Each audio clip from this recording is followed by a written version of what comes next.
Welcome to Six Sigma classes. आपका Six Sigma classes में स्वागत है। तो हम सीक्वेंस एंड सीरीज जो क्लास 11 के मैथमेटिक्स से करा रहे हैं उसी से ही रिलेटेड क्वेश्चन है क्वेश्चन नंबर 14।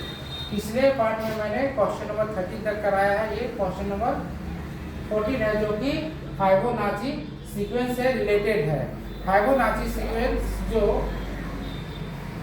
क्या होता है इसको थोड़ा समझते हैं हम लोग। तो फाइबोनाची सीक्वेंस जो है आमतौर पर प्रत्येक संख्या पिछली दो संख्याओं के योग के बराबर होता है।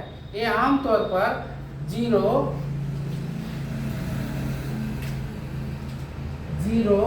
1, 1, 2, 3, 5, 8, 13, 21 इस तरह के सीरीज में हम लोग को मिलता है। तो इस तरह का सीरीज में अगर मिलता है तो हमारा क्या हो जाएगा, ये फाइबोनाची सीक्वेंस हो जाएगा। तो इस प्रश्न को आइए सॉल्व करते हैं। प्रश्न हमारा क्या कह रहा है देखते हैं।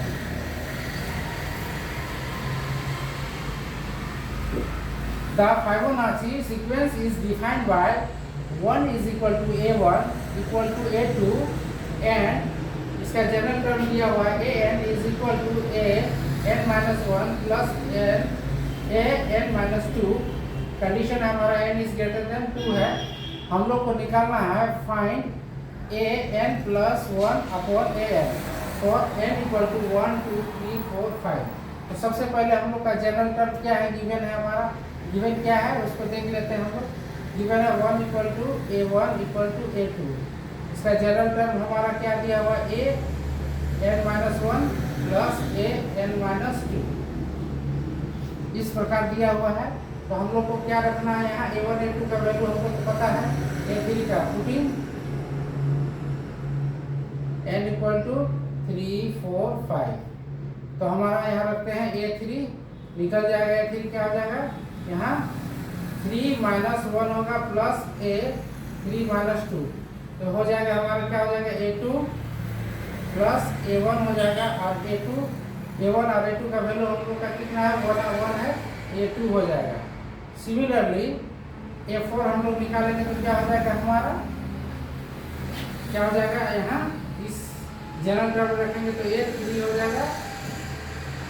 तो फिर क्या होगा, 4 minus 1 प्लस a4 minus 2 ये हो जाएगा a3 प्लस a2 हो गया। तो a3 का वैल्यू हमारा कितना आया है, 2 आया है और a2 का वैल्यू यहाँ से है 1 है, इसका वैल्यू 3 हो गया। फिर a5 हम लोग निकालेंगे। a5 इज इक्वल टू क्या हो जाएगा, जनरल टर्म में रखेंगे क्या हो जाएगा, a5 minus 1 plus a5 minus 2। तो हो जाएगा a4 प्लस a3 हो जाएगा। a4 का वैल्यू हमारा कितना आया है, 3 आया है और a3 का वैल्यू हमारा कितना है, यहाँ से 2 है। तो इस प्रकार हमको मिल गया है ना। a1 a2 का वैल्यू है, a3 का वैल्यू मिल गया है, a4 का वैल्यू मिल गया है, a5 का वैल्यू मिल गया है। तो आसानी से अब हम लोग को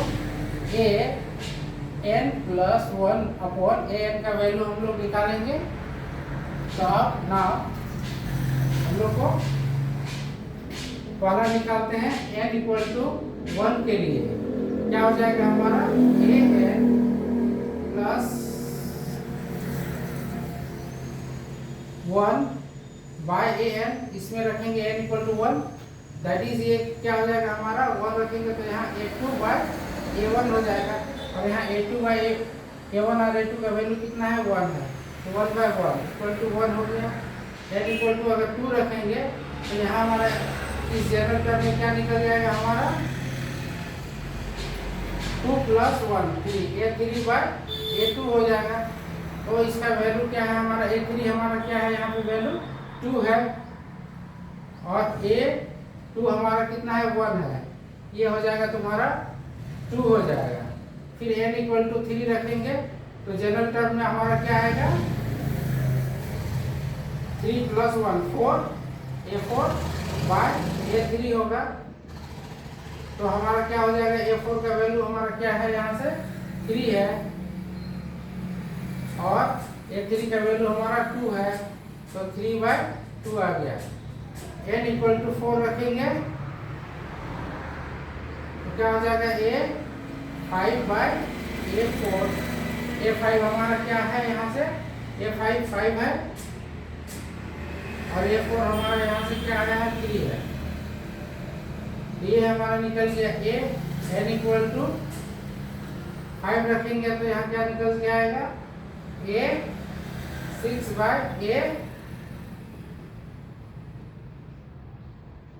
A6/A5 आएगा।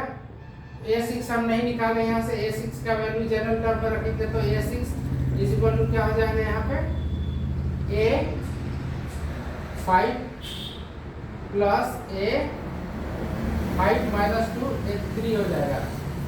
तो A5 का वैल्यू 5 है और A3 का वैल्यू हमारा 2 है, तो इसका आ जाएगा 7 हो जाएगा। यहाँ पे इसको A6 के वैल्यू पे हम लोग रखेंगे, यहाँ पे क्या रखेंगे, 7/A5 हमारा कितना आया है, 5 आया है। तो हम लोग को मिल गया है 7/5 मिल गया। तो इस प्रकार से हम लोग देख रहे हैं कि n इक्वल टू 1 रखेंगे तो 1 आ रहा है, n इक्वल टू 2 रखेंगे तो 2 आ रहा है, n इक्वल टू 3 रखेंगे तो 3/2 आ रहा है, n इक्वल टू 4 रखेंगे तो 5/3 आ रहा है, n इक्वल टू 5 रखेंगे तो 7/5 आ रहा है। बस इसको अरेंज करना है सिर्फ। तो इस प्रकार से हम लोग को an+1/an का वैल्यू हम लोग को मिल गया है, जो कि n इक्वल टू 1 2 3 4 5 के लिए निकाले हैं। तो हमारा हो जाएगा 10 वी गेट, क्या हो जाएगा हम लोग का, साइज यहाँ से दिखाई नहीं पड़ेगा, इसको इधर लिख लेते हैं हम लोग।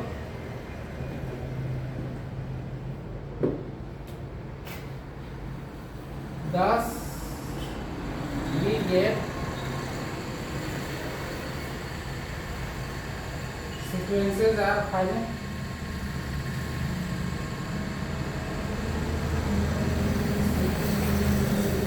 sequences are क्या हो जाएगा हमारा 1 2 3/2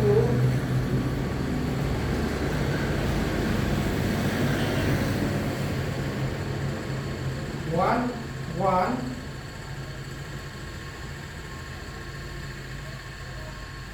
क्या हो जाएगा हमारा 1 2 3/2 5/3 7/5। यही है हमारा सीक्वेंस, हमारा निकल गया 1 2 3/2 5/3 7/5। बस इसको सिर्फ अरेंज करना था। इस प्रकार से हम लोग क्वेश्चन नंबर 14 का सॉल्व बनाते हैं। धन्यवाद।